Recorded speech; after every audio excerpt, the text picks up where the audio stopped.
Welcome back, 3D printing and CAD design enthusiasts. This is going to be part 2 of a Tinkercad tutorial. My name's Eddie, I'm a 3D printing professional, and I'm here to get you well on your way to being a skilled designer, starting with Tinkercad. So let's jump right into it. Today we're gonna be talking about shape manipulation and the many ways to do it. Now you may have noticed in the previous video, or if you're just playing around on Tinkercad, that when you click on a certain object, you see this panel pop up. It's a shape manipulation panel with a lot of options. We're going to cover what every single one of these do right this very moment. So before I even start that, I want to mention that the best practice of manipulating shapes, as you could see right here, you can drag and manipulate shapes this way, or you can manipulate shapes this way, which I'll show in a second. But the best practice way to do it is to always start with the shape manipulation tool up here, and then later on, if you wish and desire to switch it up over here. So let's start a shape from scratch and see what happens. I'm going to click and drag out this box over here, and we're going to start manipulating it. So once I drag it out, you see this panel comes up. So what this panel does, right next to shape, there's a down arrow key. If you click it, it simply hides the panel. If you click it, it opens the panel. You can lock editing. You can also achieve this with Control L. What this does is, let's say you manipulated your shape and you no longer want anyone or yourself to be able to manipulate it. You click on this or click Control L and it is now locked. You see that you can't even move it. It's completely locked in place, the design and the placement. So let's unlock that. And there's also something called hiding an object. So if you click it, the object gets completely hidden. Now you're probably wondering, why do you need that? Because when you're well into designing and you have tons of objects over here on your work plane, it could become cluttered. And so periodically you want to hide objects so you could better work in a more convenient fashion. And to unhide it, you simply click this light bulb and it will unhide it. If you want to know the keyboard shortcut keys, they are Control H to hide, and to unhide, I believe it's Control Shift H. Yes, so Control Shift H to unhide, Control H to hide. And all of these keyboard shortcuts you can find, I made a place on the website. It's promoambitions.com/Tinkercad, and you'll be able to find all these tutorials as well as all the keyboard shortcuts. Let's jump right into discussing what all these features control. So if we have our box, what we can do is, if we click on solid, it will bring up a whole host of options. But let's zoom in on the box, which we can achieve by either pressing the F key or going to fit view to selection over here on the left side. So if we click fit view to selection, we now see our box. If we click solid, you can go to the presets and you could choose any which color you please. And then after that, you can go and actually punch in your own custom color, or you can play around with the color wheel. So if you rotate around, it'll give you the different colors. And in the center is how bright or dark you want that color to be. And you can essentially, just with these two tools here, create any color you want. There's also a hex number here. So if you know the number of a particular color, feel free to punch it in here. One way to find out what the number is to all the colors is this color pick eyedropper that is basically an extension to Google Chrome. Feel free to Google it, color pick eyedropper. If you click it, you can essentially choose any color on your screen. So let's say like this one here, and I could take this and I could copy this code and then X out of the tool. And then if I go back in, I can go to hex number and I could punch in that number there, and it'll now be the same color as the sphere. Now remember, when you go to 3D print, it's likely not going to be these colors. You have to set that up on your 3D print. The nice thing is, we can also make this transparent by going to solid and hitting transparent. This is very helpful, especially if you have objects behind the object that you're working on, because you could still clearly see the cube and you could see all the different shapes and everything else behind it, which is really, really neat. And lastly, you have something here called multicolor. Now, multicolor is not available at the moment because we don't have another shape next to it. But let's say we bring this roof over, and now the roof is over next to this cube. We'll cover how to group later, but just for the purpose of multicolor, I'm going to group these, and now it's essentially one object. However, if I go to solid, and I click multicolor, you can now choose designated colors for each. So it's definitely very helpful, but let's jump back in, and don't worry if you don't understand how to group objects and ungroup objects. We'll jump into that in a different tutorial. So the options in this region are going to change from shape to shape, and I will show you what I mean in a second by dragging out another shape and showing that it's different. But let's cover it bottom to up. So first we're looking at the height. We can easily adjust the height of the object. Let's zoom out a little, and we can easily adjust the height, and we can be very precise by basically just changing this value here. So let's say 30, and it will be exactly 30 millimeters tall. The width works the same way, so this is changing the width. Now notice it's changing it from the center. And the length, it also changes it from the center, and we can be precise. So let's just keep it a perfect cube. So we'll make it 30, and we'll make the width 30 as well. Now they have something called radius here, and what radius is it's basically going to smooth out the edges. And it's very easy if you're not sure what certain things do. You can simply start doing it, and you'll be able to tell exactly what each of these function does. So what steps actually are is it's dictating the points where the angles change and how many of them are there. So you can think of it as almost like steps. How many steps to the radius curve are there? And we see that if we leave it at 6 and 7, we can kind of tell there's 1, 2, 3, 4, 5, 6, 7 areas where the angle changes. If we want to smooth it out, we simply increase it. If we want it to be more jagged, we decrease it. And you can get some nifty shapes by just manipulating the radius and steps. And what I meant by there being different options is if we go ahead and we delete this, and we bring up another shape, and so the shapes, you simply can scroll down and you'll see all the different shapes, and you can choose from a whole myriad of options, from text and numbers to characters. They work similarly, but we'll get into these a little bit later. It's a little bit more advanced. Let's stick to basic shapes, and let's pull up a tube. Now we'll drag it over here, and now you see that we have different options than we did for the cube because it's a different shape. So for the radius, if you change the radius of the inner circle changes. If we change the wall thickness, the thickness of the actual wall changes, and we can actually manipulate how many sides we want this to have. So if we just have 3, it's a triangle. This is a pentagon. If we have 8, octagon, nanogon, decagon, and so on and so forth. And if we have a lot, it kind of smooths out and becomes a tube. Bevel is similar to the cube, the way we could smooth out the edges. So right now it's sharp, but we could bevel them.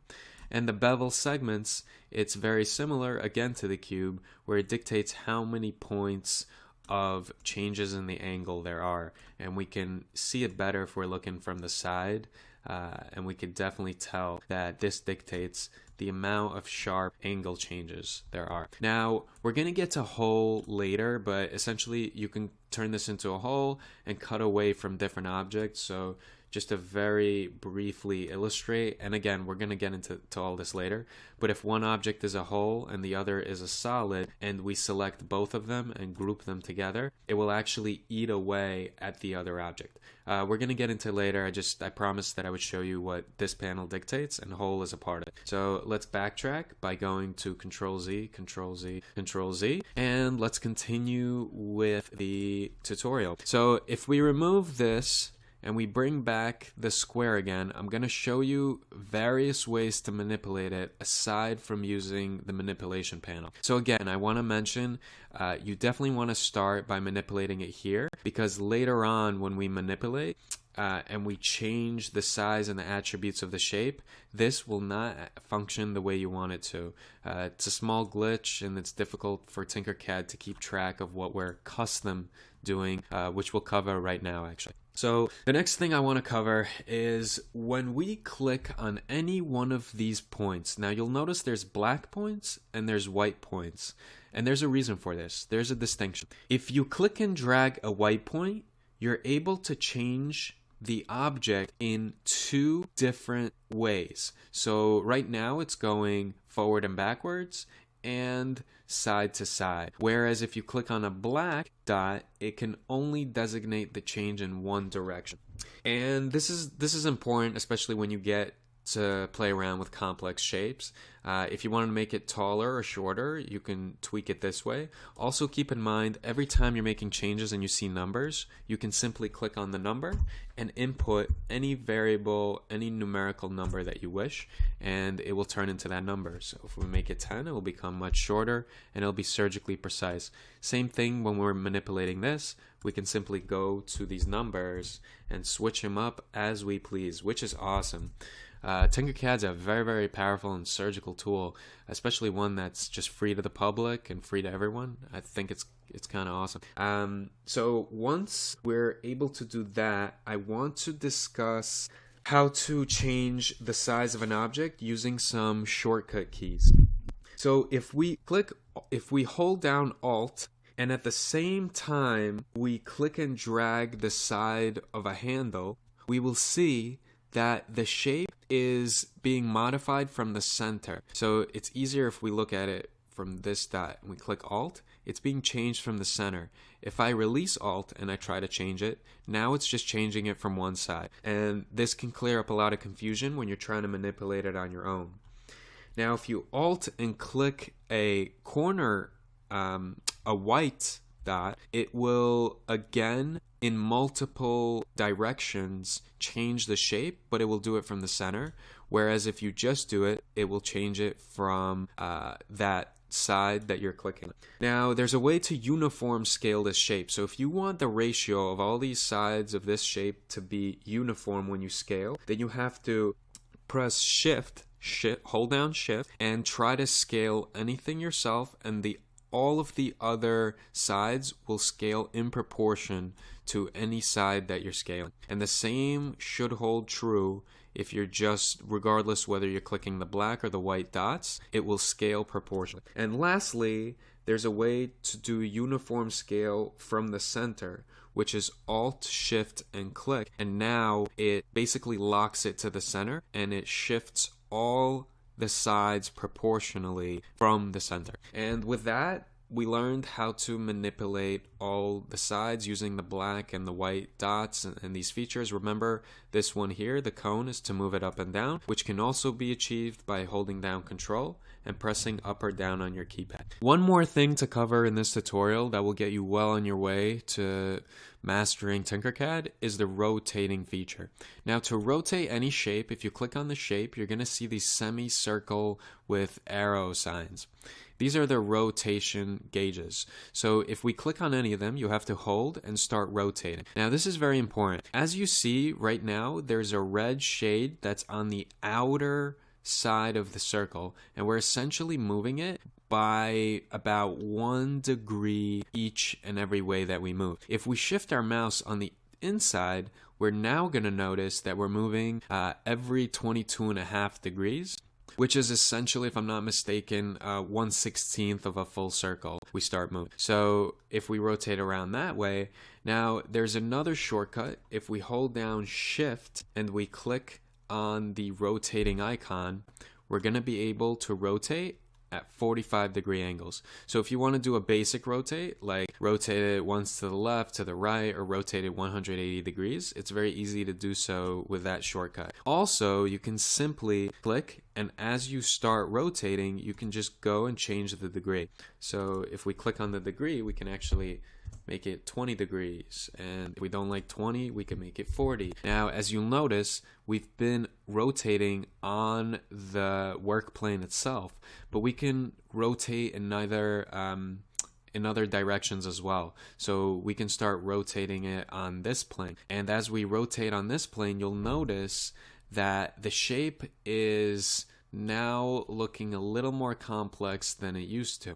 One thing to point out is later on, if we go to the shape, the size and the width don't necessarily reflect the length and width of this shape anymore. So for instance, if I click here, it says 31.3 and 24.5. This is actually not 31.3 and 24.5.